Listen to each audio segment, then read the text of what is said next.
कब इसके ऊपर पूरा पहले भी मुकदमे थे, 2-3 बार पहले भी थाने जेल गया था। जी। तो क्या करता, शराब पीता था, क्या करता था? नहीं, शराब तो नहीं पीता था माओ जी, हाँ। नशा तो नहीं करता था ये। पर ये लोगों के जब से इसने स्कूल छोड़ा दिया, एकता नगर में चाले लग गया बाबू जी, ये हाँ। बस वहाँ से बिगड़ गया ये। हाँ। शराब नहीं पीता था बाबू जी। अच्छा। हाँ, शराब वराब नहीं पीता था, बीड़ी सिगरेट पीता था। अच्छा। हाँ। तो अभी शादी नहीं हुई थी? शादी में इस साल करने वाला था, तो मेरा एक छोरा शांत हो गया, उसको आज 8 महीना हुआ है। हाँ। उसका मर्डर हुआ था छोरे का? नहीं सर, वो गाड़ी कार से गया था ना, तो पलटी खा गई थी, वो उसमें शांत हो गया था। आपको कब मालूम चला कि उसने इतना गंदा कृत्य किया? आपकी आंखों से आंसू आ रहे हैं, आपको बहुत दुख भी है।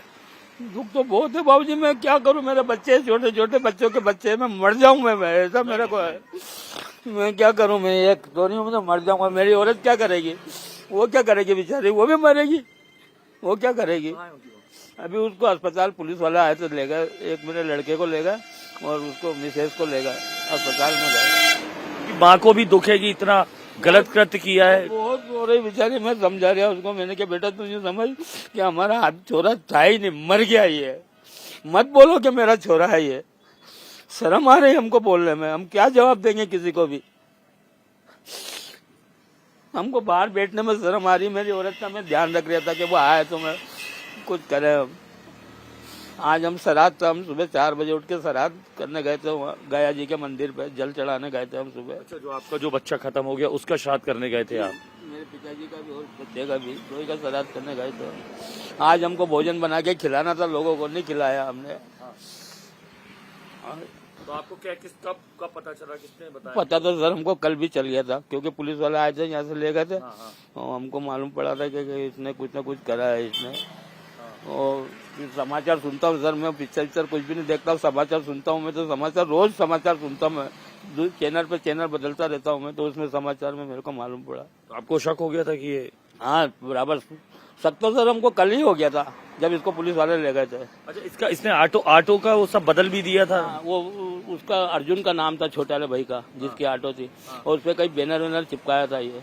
वो मैंने भी नहीं देखा सर बैनर का, तो वो पुलिस वालों ने बैनर निकाला, मेरे छोरे ने बताया कि वो पापा ऐसा ऐसा हो गया। मैं तो बाजार में था, रिक्शा चला रहा था, मैं आया यहाँ पे। जब घटना हुई है, बता रहे हैं कि सुबह की है, उसके बाद ही घर आया था?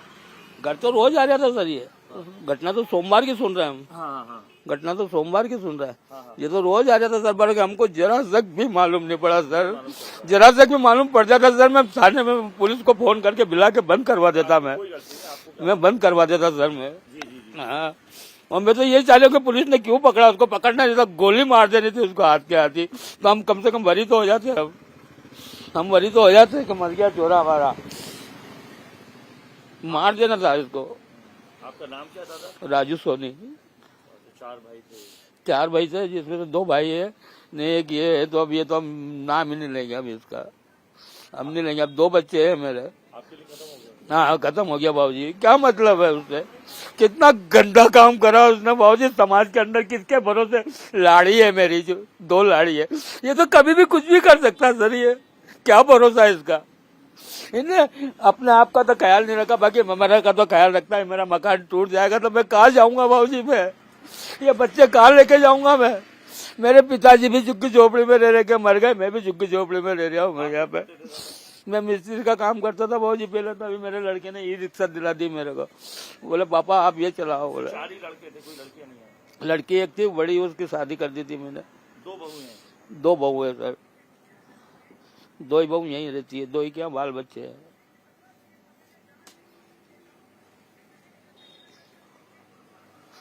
कहीं का भी नहीं छोड़ा भाऊजी, मैं समाज के अंदर कैसे रहूंगा, कैसे क्या करूंगा, मेरे को कुछ समझ में नहीं आ रहा भाऊजी, मैं क्या करूं, मैं क्या कर सकता हूं, मैं सबको जेल दे दूं, क्या मर जाऊं मैं, तो मुझसे क्या होगा। आप तो मुकदमा लड़ेंगे क्या उसके लिए? नहीं लड़ू भाऊजी, मैं तो मिलने भी नहीं जाऊंगा, नहीं जाऊंगा भाऊजी मैं। हाँ, मैं कभी नहीं जाऊंगा, ना किसी को जान दूंगा मैं। मैंने रात को मेरी पत्नी से कह दिया था, कोई भी पूछे कहना कि मर गया मेरा छोरा था, बाकी मर गया वो हमारी तरफ से, हम नहीं जाएंगे बाबूजी। कभी नहीं जाएंगे। सच बोल रहा हूँ बाबूजी, मैं मंदिर में बैठा हूँ झाड़ के नीचे, भगवान मुझे कोड़िया करे, मैं झूठ बोलूँ तो मैं कभी नहीं जाऊंगा उसका मुंह देखना। मर जाएगा तो नहीं जाऊंगा, मैं मरूंगा तो उसको आने भी नहीं दूंगा मैं। हाँ, मैं परिवार में कोई भी मरेगा तो मैं नहीं आन दूंगा उसको। मेरे जीते जब तक तो नहीं आन दूंगा मैं उसको। उसकी माँ भी मरेगी तो नहीं आन दूंगा मैं उसको। मैं नहीं आन दूंगा। ना मिलने जाओगे आप? नहीं सर, मैं नहीं जाऊंगा, मैं कभी नहीं जाऊंगा मैं। क्योंकि वो मार देता, किसी को लड़ाई झगड़ा कर लेता, चोरी कर लेता तो मैं उसमें भी स्वीकार कर लेता। बाकी इसने इतना गंदा काम किया है उसने उस बच्ची के साथ में, बेचारी के साथ में। कितनी दुखी होगी उस टाइम पे इसने गलत काम करा होगा तो उसका क्या बीत रही होगी बेचारी छोटी सी बच्ची के साथ में।